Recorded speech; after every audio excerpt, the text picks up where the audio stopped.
Olá, pessoal. Espero encontrá-los todos bem, com bastante saúde. E hoje nós vamos aqui mais uma rodada de bate-papo.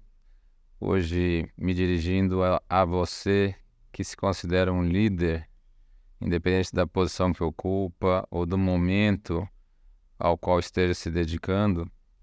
Essa conversa aqui hoje vai ser muito profunda, porque é algo que eu venho me dedicando há muitos anos a buscar um maior entendimento, porque nós nunca vamos ter líderes melhores antes de termos seres humanos melhores. E nunca vamos ter empresários melhores, ou executivos melhores, ou empreendedores melhores, se antes nós não formarmos indivíduos mais equilibrados, mais integrados e que realmente explorem a sua quadrinidade, né? Nós vamos explorar esse tema aqui hoje, mas essa palavra, ela entrega os nossos 4 seres: nosso ser físico, nosso ser espiritual, nosso ser emocional e nosso ser intelectual. Então, a gente está acostumado a nos encontrar nesse espaço aqui para discutir uma série de assuntos provocativos, principalmente ligados à liderança regenerativa, mas hoje eu vou surpreender vocês. Faz tempo que eu quero ter essa oportunidade de trazer essa pessoa aqui que vocês vão ter, assim, a grata satisfação de conhecer, que é uma amiga de muitos anos, além de amiga, é minha comadre, é minha guru espiritual também, porque me ajudou a iniciar um trabalho que começou muitos anos antes com a minha mãe, e eu tenho muita satisfação em estar recebendo hoje aqui no nosso espaço, irmã Nina Rosa. Demorou, mas deu certo. Seja muito bem-vinda. Obrigada. Aproveite bem esse momento agora, porque a senhora sempre tem muito a partilhar, né?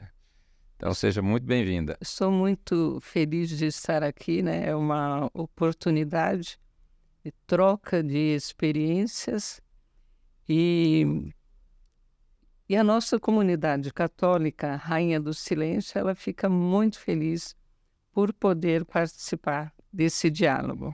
Que bom. Então, nós vamos começar primeiro situando aqui quem é quem, para vocês entenderem aonde nasce isso, por onde passa, para chegar até o dia de hoje. Então, eu queria pedir para a senhora primeiro contar um pouco da história da senhora, desde a hora ali do chamado, né, onde é que a senhora nasceu, como é que foi, dar uma passada assim para as pessoas entenderem qual foi esse caminho todo para chegar aqui em Manina Rosa de hoje. Onde eu nasci ou onde a comunidade Não, a nasceu? senhora, e aí depois chega até a comunidade, vai.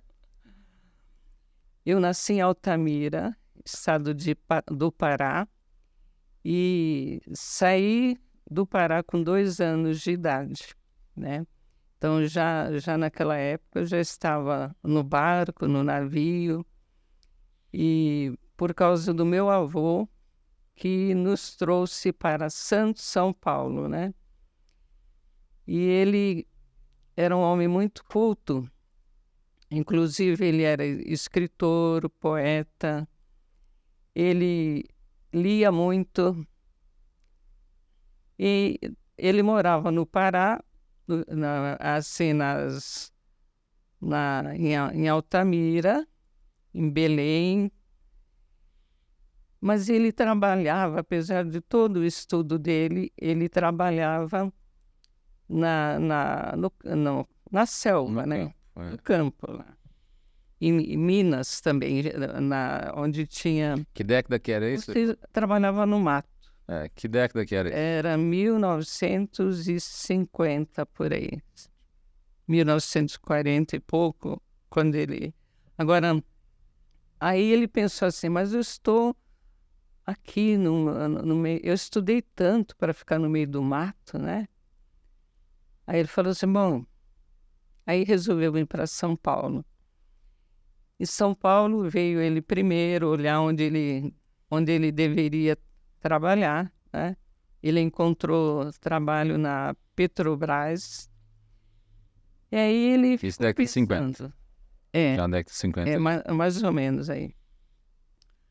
Aí ele ajeitou o emprego todo. Aí pensou, bom, então eu vou voltar, né? Vou voltar. Acho que eu não vou ficar aqui, eu vou voltar lá para o Pará. E ele teve um sonho com Nossa Senhora, apontando para ele assim: não voltar para o norte. Aí ele entendeu, tá bom. Aí voltou para o norte, pegou a minha avó, pegou minha mãe, nos pegou e trouxe para Santos, São Paulo, né? E aí eu fui criada em Santos.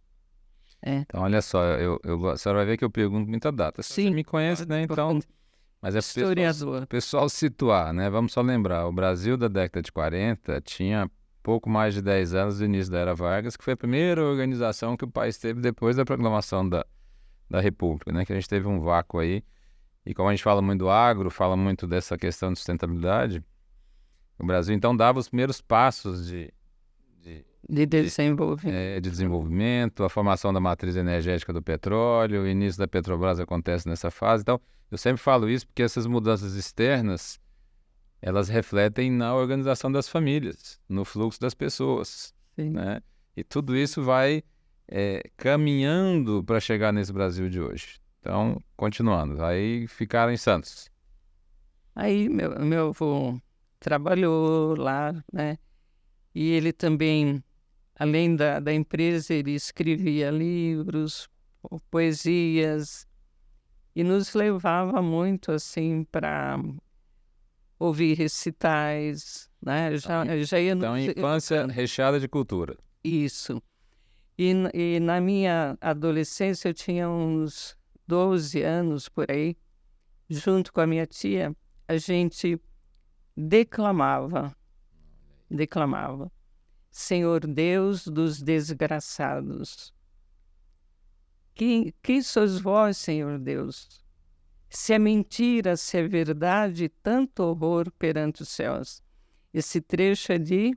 Isso é Machado de Assis? Isso é... Não. Esse trecho é do grande abolicionista Castro Alves. Né? Então, a gente pequena lá, declamava tudo, etc. Né?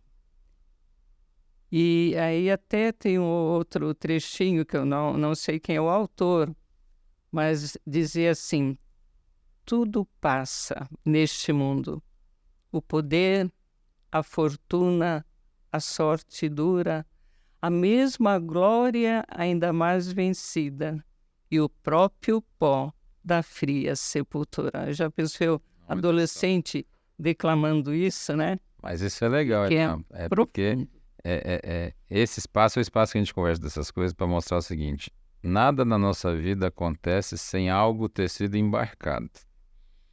Então as coisas são embarcadas em nós, né? Elas entram pela nossa mente e as coisas mais marcantes descem para o coração. Eu sempre falo que a gente entende com a mente, mas a gente compreende com o coração. E o coração é o único espaço nosso que ninguém entra de fora para dentro. A gente pode conseguir entrar na mente da pessoa, mas no coração dela só se ela deixar. E aí, por exemplo, eu vou aproveitar para comentar isso, porque esse poema que a senhora mencionou de Castro Alves, que é um autor que trabalhou muito a questão da escravidão, né? Porque a gente teve vários autores que trabalharam bem isso, e o Brasil lidou com esse mal há muitos anos, e a gente tem a impressão que nós livramos disso em 1888. Infelizmente, nós não nos livramos disso ainda, nós só mudamos a forma de manter o ser humano escravo. E uma dos meus intuitos em investir do lado espiritual é justamente com a consciência de que se a gente não buscar uma libertação espiritual, nós nunca vamos conseguir ser livres em nenhum outro campo, né? Mesmo que haja uma proclamação, uma proclamação de liberdade externa, material, política, econômica, social, se não tiver uma libertação espiritual, nós vamos continuar presos a algo que vai impedir o nosso desenvolvimento. Então é muito legal isso que a senhora comentou. Olha o tanto que a cultura é importante, olha o tanto que a educação é importante, e isso não pode mais não estar disponibilizado para todos, né? A gente tem que entender o poder da educação como instrumento de transformação de uma sociedade. Eu não estou falando a questão de educação formal, não. Educação no amplo aspecto de preparação do ser humano. Né? A senhora citou um exemplo. Olha só, a senhora mencionou família. O primeiro núcleo de formação nosso é familiar.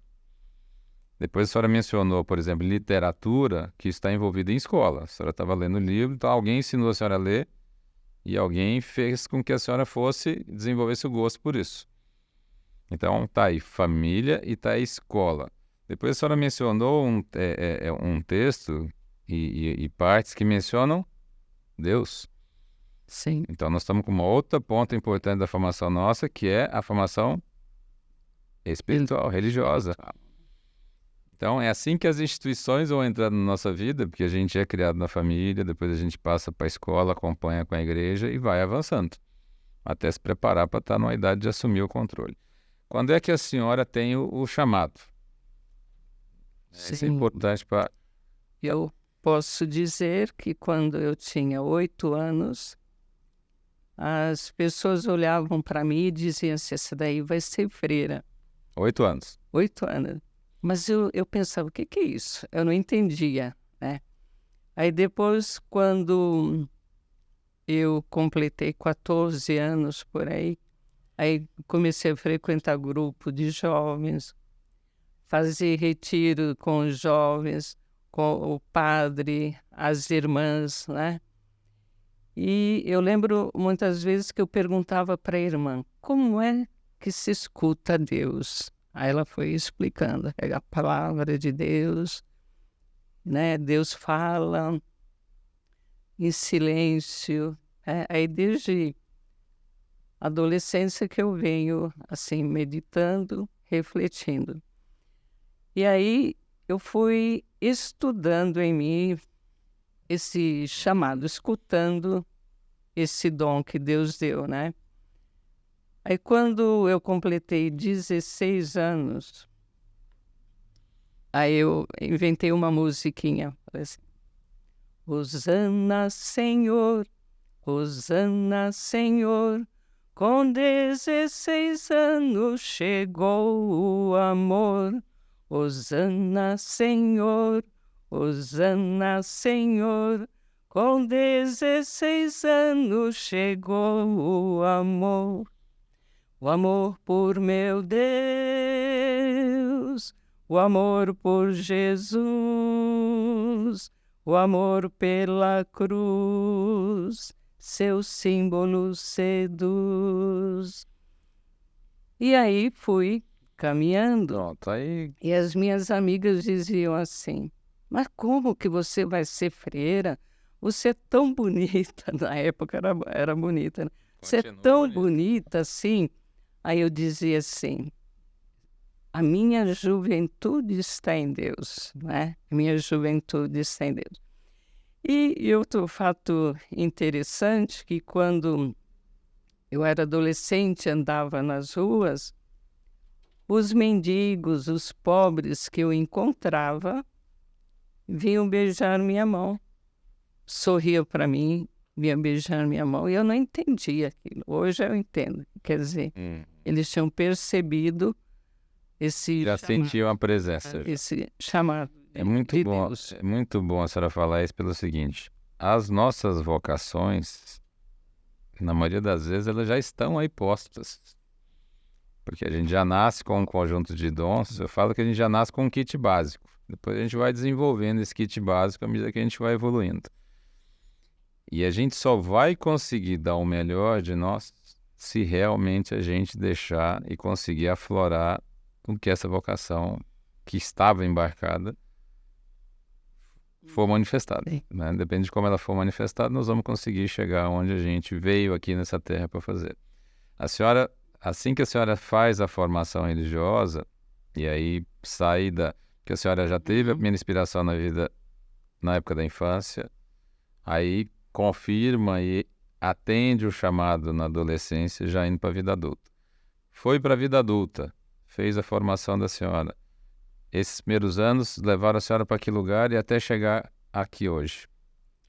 Tá, então eu com 18 anos, que eu tinha que terminar os estudos, Aí eu fui para o convento das Irmãs Canossianas, né?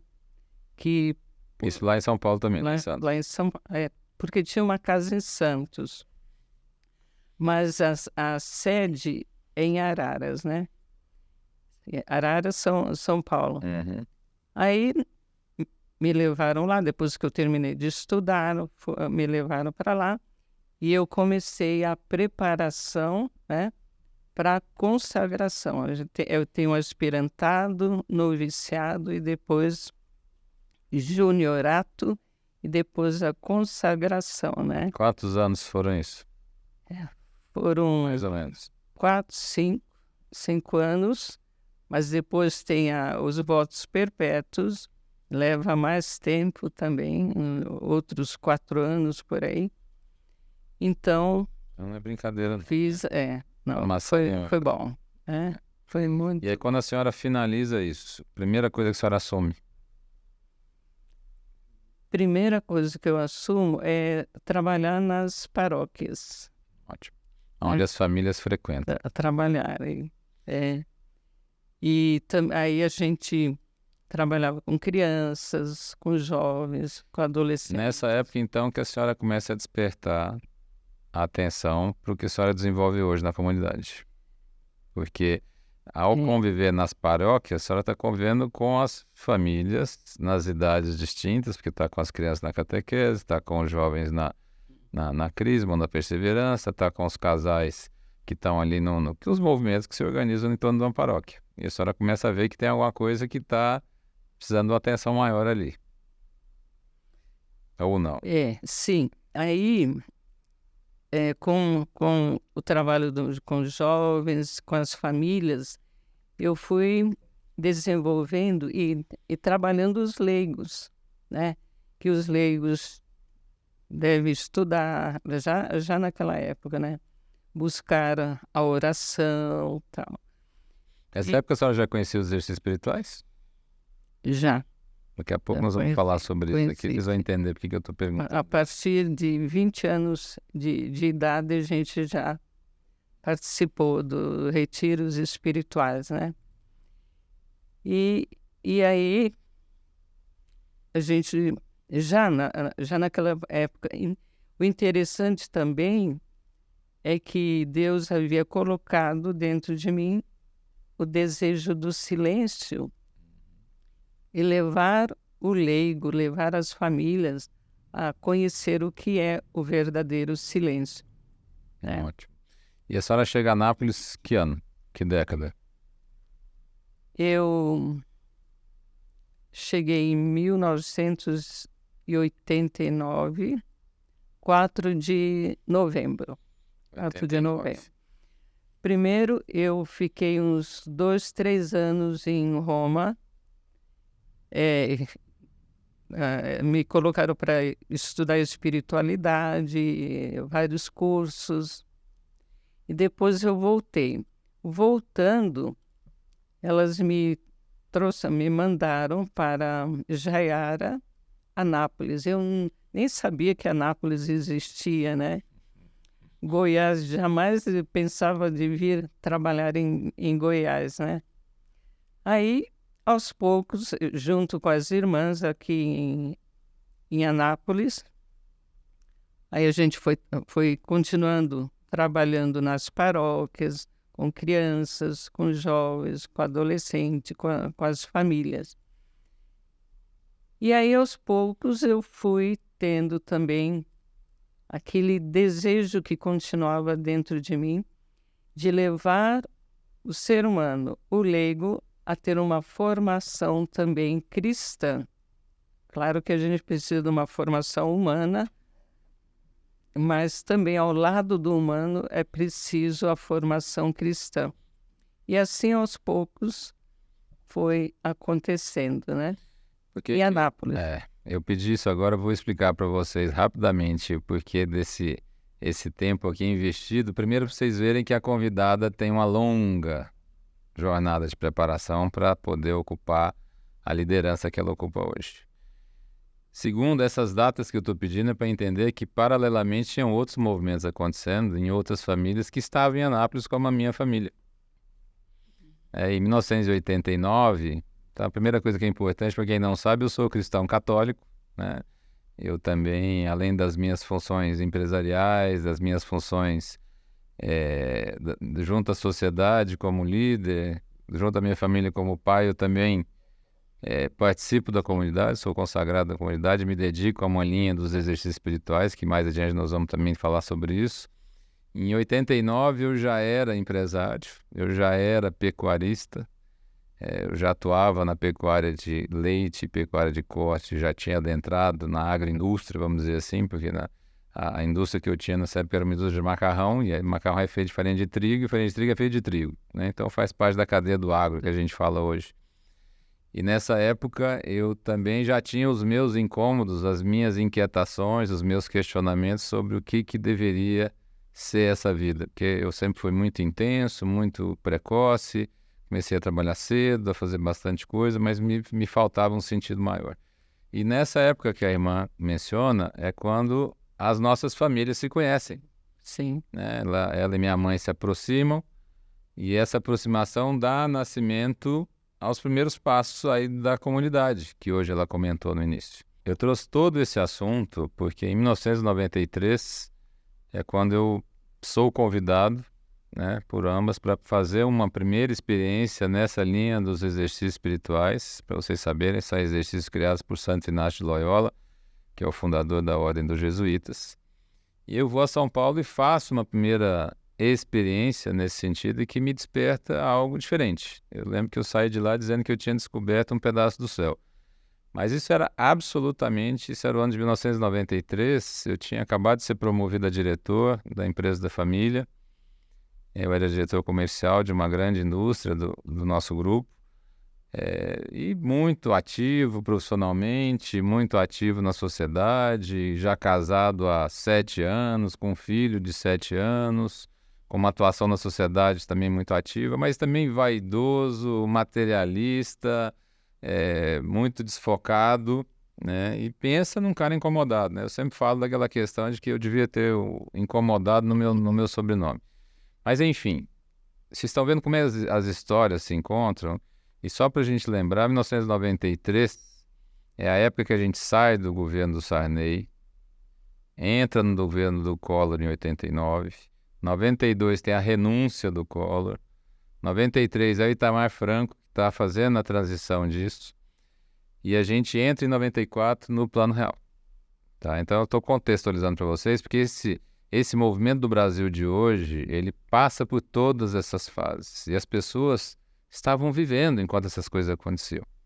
Então eu trouxe tudo isso porque começa nessa fase, uma época da minha vida, que ela desemboca até hoje, né? Os desdobramentos que vieram acontecendo mostram esse assunto da liderança que eu quero falar, da liderança regenerativa.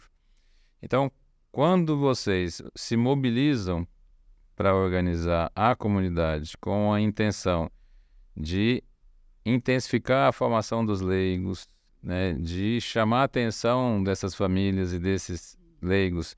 Gente, o leigo é o termo que a gente usa para quem frequenta o ambiente religioso, né, e se dedica àquilo ali e participa daquilo ali junto aos religiosos que estão preparando todo aquele ambiente para nós, as freiras, os sacerdotes, aí vai. Então os leigos somos nós, tá, que participamos dos movimentos, que somos atores ali para o qual tudo isso é destinado, tá? Então esse desejo de organizar a comunidade em cima da formação e principalmente da espiritualidade se intensifica e se materializa, certo? Sim, verdade. Claro que as coisas não foram feitas de uma hora para outra, né? Mas Deus foi guiando, orientando, e em 1991 encontrei sua mãe, Maria Conceição Silva do Amaral Brito, que ela também, ela tinha aquele você conhece, né? Ela tinha aquele desejo de fazer, não, tinha o desejo de estudar a doutrina da Igreja Católica. Aí ela encontra comigo e fala: e aí, você vai poder me ensinar, tal? Eu falei assim, ó, tem que esperar um pouquinho porque eu tenho que pedir autorização para a superiora. Aí demorou uns 2, 3 meses, aí depois a superiora concedeu, aí a Conceição e eu começamos a estudar. E no início nós começamos numa paróquia, depois fomos para a casa da Conceição. E lá juntou muitas mulheres, muitas senhoras, né? Chegamos a ter umas 40, né? Ou mais, assim, que tinham a sede de estudar. Aí uma vez por semana, às 2 horas, na quarta-feira, estávamos estudando lá a doutrina, por que eu sou cristão, o que quer dizer ser católico, né? O que é a missa, qual é o significado da missa, né? E por falar nisso, um dia encontrei uma senhora que quando nós conseguimos ter uma casa para fazer todo esse trabalho, ela chegou para mim e falou assim: irmã, a senhora não tem um curso assim para dar para a gente mais profundo? Olhei para ela e falei assim, tá, então me explica qual é o significado da palavra católico. Ela, nossa, você começou, nossa, eu não estou lembrando agora. Quer dizer, uma palavra simples que todo cristão deveria saber. A Igreja Católica, quer dizer, universal, que ela acolhe a todos, não faz diferença de raça, nem de cor, nem nada. Muito legal, porque assim, eu conheço bem a história da comunidade, provoquei isso daqui para as pessoas entenderem que um empresário participa ativamente também de um movimento comunitário, de um movimento religioso, e que essas vidas são compatíveis, são possíveis de serem feitas em conjunto. Só que é fácil falar isso hoje, a comunidade hoje já tem quase 30 anos, né? 30 anos, foi em 1993, 2 de agosto, né? Eu comecei a minha vida no mosteiro, vamos dizer assim, em 93, eu acabei de chegar de lá agora há pouco, é o 31º ano que eu me afasto algum tempo por ano, principalmente nos últimos 21 anos, eu tiro uma semana, 8 dias que eu fico sabático, em silêncio, tentando alinhar toda essa questão. Mas agora eu vou entrar num tema muito forte para puxar essa liderança, por quê? Durante muitos anos eu mantive separado, né? A minha vida profissional e material e a minha vida espiritual e religiosa.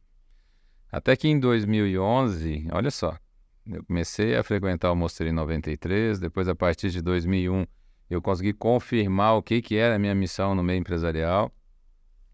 Eu tenho uma intimidade grande com o silêncio, então eu gosto muito de investigar as coisas, de discernir, esse é o nome que a gente dá no ambiente da oração.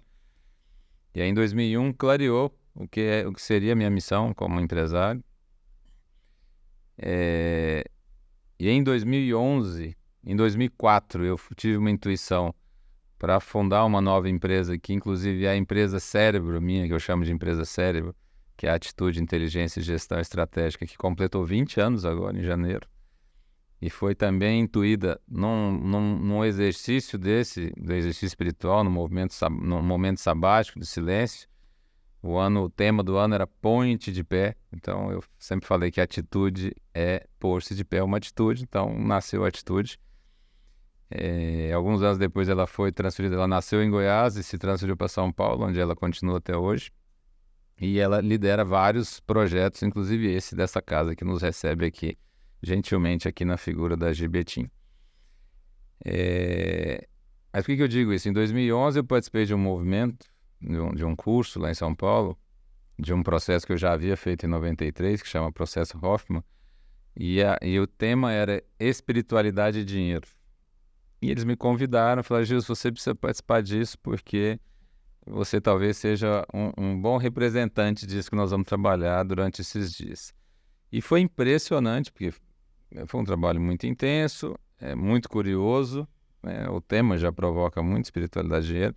Em determinado momento do trabalho, eu estava apresentando um trabalho de uma empresa social que a gente tinha criado lá no desenvolvimento, por um mundo melhor. E aí a Heloísa, que era a líder do grupo, virou para mim, interrompeu e falou assim: ô Gilson, por que você fica tentando separar o que não é separável? Não entendi nem porque que ela me interrompeu, muito menos porque que ela me questionou isso. E eu falei: mas o que eu estou tentando separar? Eu falei: isso o quê? Ela falou: a espiritualidade e o dinheiro. Você está tentando separar a sua vida material da sua vida espiritual, sua vida profissional, sua vida financeira da sua vida espiritual. E não existe, é uma só. Pelo contrário, você tem que fazer com que elas se fundam. Eu mencionei quadrinidade no início, porque foi uma das formações que eu fiz ali no início da década de 90, de 2000, foi em 2003, que a gente trabalhou muito essa questão dos nossos seres, né? Do ser espiritual, que habita um ser físico, que pensa, ou seja, que tem um ser intelectual e que tem um ser emocional. E quando a gente veio agora e agir com toda a nossa equipe, trouxe essa questão da liderança regenerativa, eu falei: meu Deus, eu estava me preparando para isso sem saber. Deus já sabia, eu que não sabia. Então essas coisas já vinham sendo preparadas. Então agora eu entendo o livrinho que minha mãe me deu lá em 1993, dos exercícios espirituais, que é um livrinho desse tamanho, e a dedicatória dela era dizendo assim, que Santo Inácio contava comigo para a divulgação dos exercícios espirituais.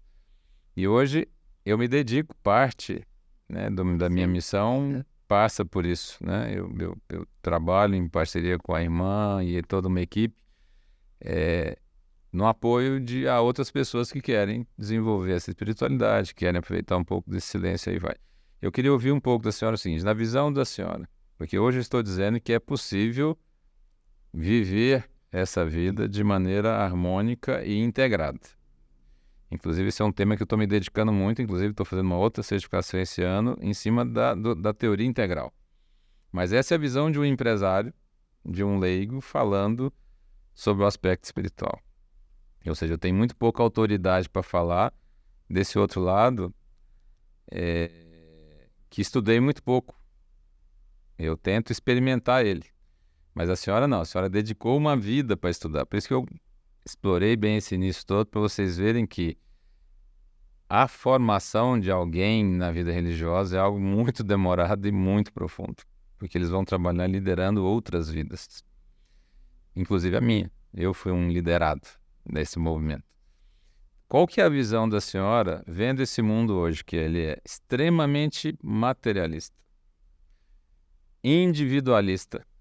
Ou seja, por ser individualista, ele fica muito competitivo. Então, a gente deixa de se preocupar com o outro. E, principalmente, consumista e hedonista. Eu falo que o tripé é individualismo, consumismo e hedonismo. Ou seja, tudo para mim, eu preciso, e nada pode me incomodar, nada pode me gerar dor. Como diz eu tenho um amigo que grava muitos materiais, que ele fala que é a geração floco de neve, bonitinha por fora, todo não sei, mas não pode encostar que derrete, né? Qual é a visão da senhora com relação ao que nós estamos vivendo? É possível? E se é possível, o que a gente deveria fazer?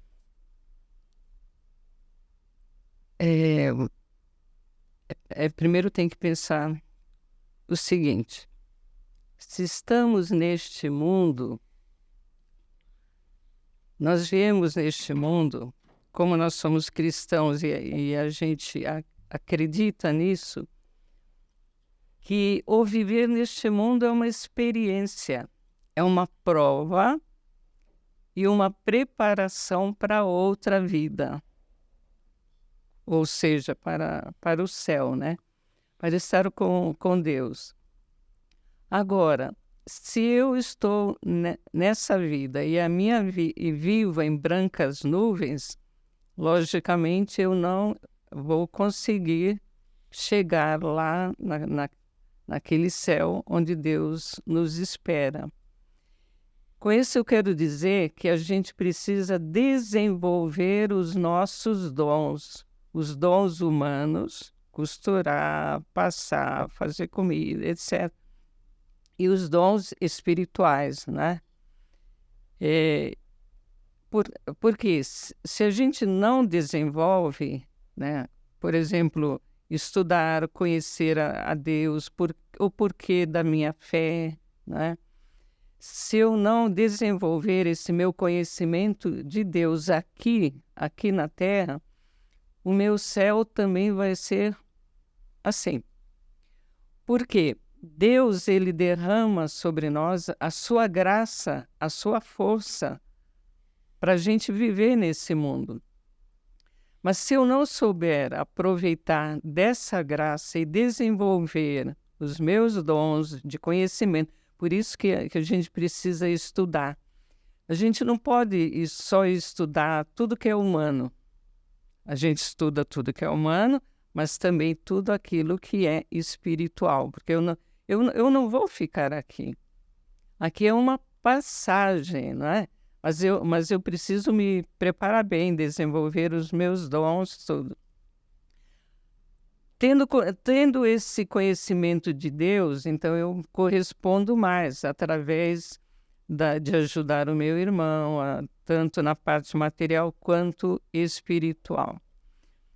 Quando você estava falando aí, me veio Jesus, quando perguntaram para Jesus assim, e estão nos cobrando imposto, e agora, o que tem que fazer? Ele falou, vai lá no mar, pesca, né, tá. Aí pescaram, tiraram uma moeda, aí ele perguntou, olhou a moeda e falou assim, de quem é esse retrato aqui? De quem que é? É do imperador, César. do César, né? Então, dai a César o que é de César e a Deus o que é de Deus. Com isso, ele está falando o quê? Que a gente precisa também trabalhar a dimensão do dinheiro. Que o ser humano, ele pode prosperar, deve prosperar, né? Inclusive, uma vez, um pai de família jovem chegou para mim e falou assim, irmã Nina, eu vou, realmente, eu tenho que viver bem pobre, só com o suficiente. Eu falei, não. Se você basear-se só no suficiente, você vai ficar só naquele suficiente. E Deus, ele quer que você seja rico. Quando eu falei isso, ele assustou. Rico? Mas não é mal ser rico, o dinheiro, etc. Não. Porque o próprio Cristo falou assim, que ele veio, né, para que nós tenhamos uma vida em abundância, e vida em abundância significa em todos os níveis, em todos os sentidos. Então, eu tenho que conhecer o dinheiro também, que Deus, ele é o dono do ouro, da prata, de todo o dinheiro que tem nesse mundo. Deus, ele é o dono. Eu fiz essa pergunta para a senhora porque talvez é uma pena esse espaço ser tão curto, porque os temas são tão relevantes que precisava de 10 vezes o tempo disso daqui, né? E a gente vai precisar gravar outros episódios, tomara que isso vire uma... Mas, como eu fui criado num ambiente muito religioso, né? Obviamente o ambiente religioso ele tem todo um volume de regras, um volume de dogmas para ordenar aquele ambiente. E eu nasci numa família de empresários, né? Os meus dois laços familiares, meus dois braços de família mexiam com negócio, com fazendas, com comércio, com indústria. E a gente sempre teve muito contato com dinheiro desde pequeno, né? E se tinha uma coisa que me matava, e eu estudei em colégio franciscano a vida toda. Então, o primeiro santo que me incomodou muito foi São Francisco de Assis, que eu falo, esse cara é louco, né? Para quem não sabe, foi o primeiro santo que fez uma parafernália maluca com a pobreza lá, né? Filho de um comerciante rico e tal. E eu falava, esse é louco. E era um santo que eu admirava e admiro até hoje. Mas eu falava, mas isso aí eu não faço, não. E o tempo todo o choque entre eu ter que ser um empresário, ter que ser um profissional, ter que ser competitivo e ao mesmo tempo, não, mas você tem que estar desapegado. Então, até eu entender esse estar desapegado com essa questão de explorar esses dons de prosperidade, a senhora mesmo vai lembrar os choques que eu tive. E hoje eu tenho certeza que existe uma confusão enorme com questão de religião e espiritualidade. Até eu, com muitos anos de frequência nos exercícios, a primeira vez que eu ouvi de um orientador meu, e foi em 2016, quando ele virou para mim e falou assim, olha, você vai ter que aprofundar na diferença entre ainda usou esse termo, religiosidade cristã e a espiritualidade do Cristo. Na hora que ele falou, eu não dei atenção à profundidade do que ele tinha me dito. Depois ele falou, você vai passar algum tempo meditando sobre isso, e eu vi a profundidade disso. Então hoje, gente, o termo religião, que é religare, tá? E lembrando, eu tenho tudo que a gente vai fazer de maneira organizada precisa de um método. Então as religiões organizam, eu falo religiões porque nós temos algumas religiões, principalmente as monoteístas, que seguem um conjunto de regras e tem uma coluna mestra, né? Quando a gente fala de uma religião de Deus único, a gente tem uma coluna mestra naquilo. A diferença é como cada um vai interpretando em que fase da história está. Então, para quem... Às vezes as pessoas perguntam para mim e criticam muito os judeus, e eu falo assim, gente, eu só queria lembrar vocês que Jesus era judeu, tá? Então, quando for criticar o judeu, tem que tomar cuidado, porque você é cristão e é cristão que acredita em Jesus Cristo, mas o cara era judeu. Então, tem que tomar cuidado com isso. Mas eu toco isso porque existe realmente uma confusão muito grande, e a maioria das 168 horas semanais que nós temos estão dedicadas à construção de coisas materiais. O modelo educacional nosso é organizado para isso. Até as frases que a gente ouve desde menino, meu filho estuda, que é para você ser alguém na vida. O ser alguém na vida não era ser de fato, não. Era ter alguma posição, ter dinheiro, ter um cargo, ser alguém importante. Então, de um tempo para cá é que a gente está conseguindo clarear um pouco mais isso. E é óbvio que períodos de mudança como o que nós estamos vivendo são muito turbulentos. Eu tenho uma de dizer, o pessoal fala, nossa, o mundo hoje está muito complexo, está muito bagunçado. Eu falei, gente, Inácio Loyola, que é quem desenvolveu esse exercício, vivia um mundo pouco complexo, né? Revolta protestante, início das navegações, descobrimos que tinha um tal de novo mundo. Gente, naquela época nem sabia que a gente existia, a gente já estava aqui, já tinha índio aqui há 30 mil anos. Então, se a gente acha que o mundo é complexo hoje, imagina um mundo há 500 anos atrás. Imagina um mundo no século XII, século XIII, com São Francisco de Assis, e já tendo uma grande confusão entre cristãos e muçulmanos já naquela época. Então, eu gosto de trazer esse tema para as pessoas entenderem que nós temos que tomar cuidado com essas cortinas de fumaça e com as desculpas que nós mesmos damos. A gente às vezes dá desculpa de que a religião não me atende, porque a religião agora é isso, é aquilo. Não, olha esse lado. Quando não existe ser humano material sem um ser espiritual, ou seja, uma alma estar habitando neste ser humano. E aí o que faz este ser humano é ele ter capacidade de inteligência e intelecto, que vai diferenciar ele dos outros animais, que tem animais inteligentes. Os macacos são muito inteligentes, os cachorros são muito inteligentes, mas não têm intelecto. E não tem essa estrutura de dons que os seres humanos receberam. Só que nós estamos vendo uma época que nós estamos abdicando do que nos diferencia, porque nós estamos nos desumanizando. E aí, ao invés de eu criticar o que as igrejas estão propondo, eu deveria entender que as igrejas foram organizadas para cuidar destas comunidades, destas pessoas que se reúnem precisando, desses à margem, desses excluídos que eu sempre falo. Que hoje tem vários à margem, vários excluídos. E desde o início, Jesus Cristo, que é quem começa este movimento, trabalhava exatamente nas margens, né? Na Galileia, junto aos excluídos daquele sistema que também tinha os seus problemas. Naquela época a gente já tinha o escravo, naquela época a gente já tinha o excluído, já tinha o marginalizado, já tinha a viúva que não recebia atenção, já tinha o órfão, né? Já tinha os deficientes físicos, e ainda eram, olha, isso aqui são malditos, alguém pecou, por isso que ele é deficiente. Então, assim, quando eu perguntei isso para a senhora, porque a senhora foi quem me ajudou aí desenvolvendo isso, porque a senhora não falou, mas a senhora também tem uma formação em psicologia. Então, o desejo de ajudar o ser humano da senhora foi tamanho que a senhora não parou na missão religiosa e espiritual que a senhora tem, mas a senhora também fez uma travessia para outras margens, para buscar outros conhecimentos para trazer, para fortalecer esse trabalho. Enquanto você está falando assim, eu estou refletindo que o mal não é o dinheiro. O dinheiro não é mal. Os bens não são males, né? O que acontece é o ser humano que usa mal, que não entende. Porque eu posso ser riquíssima, ter milhões, sucesso, empresário, etc, etc.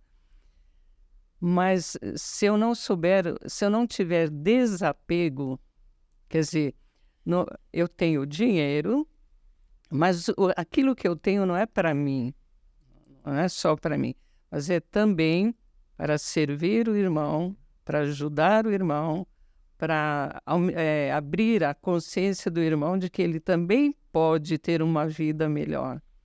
Deus não nos criou neste mundo para a gente ser miserável, para a gente ser pobre, como alguns querem que o nosso povo seja. Não, nós nascemos para também prosperar. Aí, E ajuda mútua, né, entre os irmãos. Aí sim. eu sempre digo que dinheiro sozinho não é nada. Dinheiro é uma energia que precisa ser aplicada em algo e precisa ter uma ação sendo aplicada nesse dele para ele fazer alguma coisa. Mas isso que a senhora falou, então volta para aquele assunto da formação.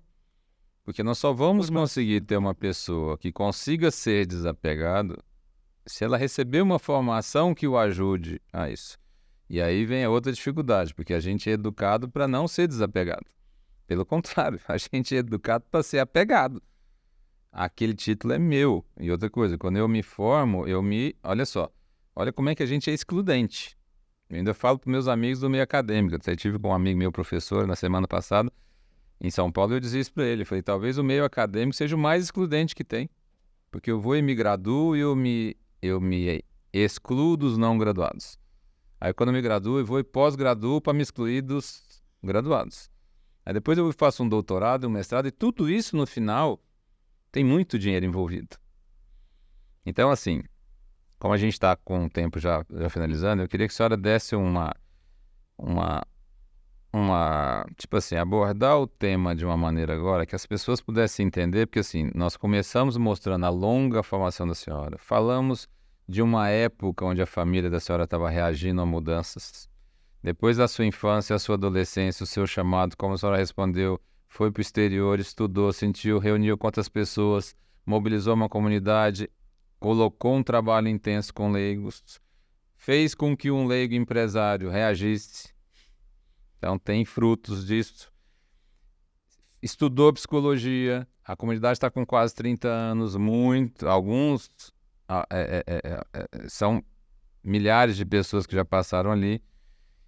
Então eu queria que a senhora desse agora assim, uma mensagem para essa turma que nos acompanha, no sentido seguinte: com toda essa experiência da vida religiosa, dessa intensificação do silêncio para uma maior espiritualidade, de uma maior dedicação com o lado da psicologia, para as pessoas entenderem que os seus sentimentos são seus aliados, né? Para você começar a entender que você é um ser que sente.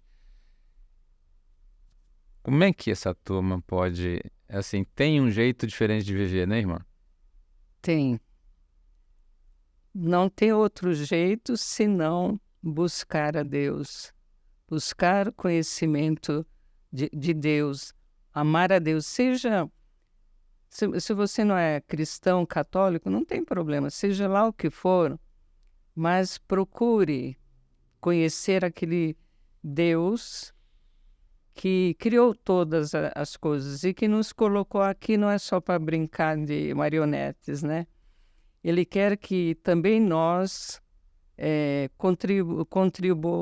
contribuamos, né, para o nosso crescimento e a nossa volta a Ele, Então, devemos conhecer Jesus, que o Pai mandou na Terra, e que muita gente não segue, que muita gente não escuta, né? Nem conhece ainda. Ou não conhece e precisa conhecer. À medida que a gente conhece Jesus, ama Jesus, a gente escuta a mensagem que ele deixou para nós, que é: quero que vocês vos amem, né? Como eu amei vocês, né? Então, a mensagem de Jesus ao mundo é o amor. É só o amor que transforma. Então, se eu tiver o amor de Jesus em mim para com o meu irmão, para com a minha família, para com os meus compatriotas, né? Aí o mundo muda, porque o meu olhar muda. Quando eu olho para um ser humano, eu olho com os olhos de Jesus, com compaixão, com amor, com perdão, com acolhida, né? Então, o caminho é Jesus. Eu sou o caminho, a verdade e a vida. Se você se segurar no Cristo, que é nosso Senhor, nosso Deus, e a gente vai lembrar de João 15, que fala: eu sou a videira e vocês são os ramos, quem não permanecer em mim, morrerá. É como o galho numa videira, que se não permanece... Eu permanecerei em vós. Né? Em vós, né? Então, o caminho é esse. Agora, a gente sabe que o ser humano quer buscar só o prazer, etc., tal, não respeita o ser humano. E tem outro tema muito importante, que os filhos hoje não respeitam os pais, né? Isso é um outro tema muito importante. É o quarto mandamento: honra pai e mãe. E hoje em dia está faltando esse amor, né? Esse respeito. Então a base é Jesus. E aí, próprio Jesus nos leva, né, a gente parar, meditar, refletir na sua palavra e pedir a Ele ajuda para depois viver essa palavra, né? A gente só cresce, a gente só aprofunda a fé no silêncio. O silêncio é muito importante. Tem muita gente que tem medo do silêncio, tem muita gente que não conhece o silêncio, o verdadeiro valor do silêncio. Não é aquele silêncio que você fecha a cara: eu não quero falar com você hoje, eu não quero falar, não. É algo muito melhor, gostoso, de você olhar para dentro de você, falar com Jesus, falar com nosso Deus, ter direção como viver, como agir, e depois você sai daquela atitude de silêncio mais forte do que você entrou, né? Silêncio é muito importante. Tem alguns filósofos, Kierkegaard, né? Dizia assim: se o homem não parar, ele fica louco. Quer dizer, se o homem não silenciar, ele fica louco. Então, a nossa tendência, e se eu só ficar no meu trabalho, não sei o quê, mas se eu não parar, fizer um pouquinho de silêncio, eu fico louca. E a gente precisa, né? É muito importante. Tem muita coisa linda, né? Também lembrando que a neurociência fez algumas descobertas, né? Que eu não sei o termo assim técnico, mas ela descobriu que só o fato da pessoa colocar as mãos assim e se ajoelhar, acontece algo no cérebro, né? Onde eles encontraram também no cérebro o toque de Deus. Não, que coisa maravilhosa. A própria ciência comprovando a presença de Deus, né? Também fizeram experiência, pegaram uma turma de doentes, uma turma de doentes e dividiram. Para esse pessoal nós vamos rezar, para aquele outro pessoal não. Vamos ver o que acontece. Então eles observaram que aqueles doentes que receberam a oração estavam melhor do que aqueles que não receberam nenhuma oração. Então, com isso quer dizer o seguinte, que nós temos que crescer na nossa espiritualidade, no conhecimento de Deus, para poder viver bem neste mundo, cumprir a nossa missão, né? E um dia estar com o Senhor lá no reino dos céus, né? Aqui na Terra a gente tem que se esforçar para implantar o reino de Deus. O reino de Deus é o quê? É justiça, é verdade, é amor, é solidariedade, fraternidade. Está faltando ainda o reino de Deus neste mundo. Irmã, eu quero agradecer a senhora ter tirado esse tempo, que eu sei que a agenda é complicada, tanto que demorou bastante tempo para a gente conseguir fazer, e nós vamos repetir essa dose agora com outros temas. Quero agradecer muito a senhora ter vindo aqui, agradecer tudo que a senhora fez por mim ao longo dessas décadas, que não são anos, e eu celebro isso e agradeço muito a Deus e a senhora por isso. E eu quis trazer esse tema para cá porque vocês vão conhecer outras versões dessa pessoa que vos fala. Essa é uma coisa que eu fui intuído. Às vezes a gente para muito nos temas, né, que não são muito caros, e como eu sou um empresário, então as pessoas sempre me veem só nesse quadrante de empresário. Mas hoje eu quis mostrar para vocês o seguinte: a irmã Nina escolheu o caminho da religião para servir Deus. Essa é a vocação dela. Eu escolhi um outro caminho para servir Deus. Eu sou um empresário, sou um pai de família, então eu sirvo de uma outra maneira, né? Mas também tenho o objetivo de implantar algo melhor nesse mundo aqui, que na nossa fala a gente chama de reino de Deus, né? E eu quero encerrar para dizer para vocês o seguinte: por que eu resolvi fazer isso? Porque eu descobri que não tem nenhuma palavra que eu preze mais hoje do que paz.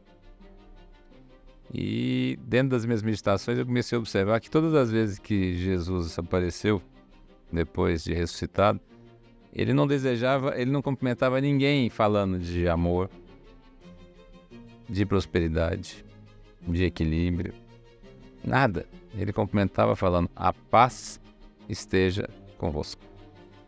Então eu depois fiquei pensando, por que a saudação era paz, essa palavrinha de 3 letras? Porque sem paz, sem essa matéria-prima básica, nós não vamos conseguir fazer nenhuma das outras coisas que a gente precisa fazer. E eu descobri que o que eu busco no meu dia a dia, nesses meus 55 anos, é paz.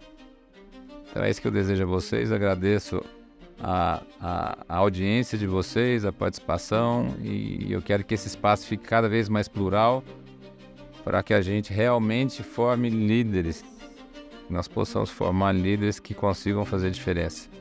E aí, para que eu consiga também cumprir a missão que eu descobri e que eu escolhi me dedicar nesse mundo. Então, muitíssimo obrigado. Muito obrigado a vocês. Eu que agradeço. Um grande abraço. Essa é uma produção AgroSelections TV. Diretora ASTV e jornalista responsável, Gislaine Betim, MTB 62765SP. Coordenação de conteúdo, Jean Pérez. Técnico de estúdio, captação e edição, Gabriel Veras. Social Media e assistente de estúdio, Pedro Marcondes. Estúdio ASTV.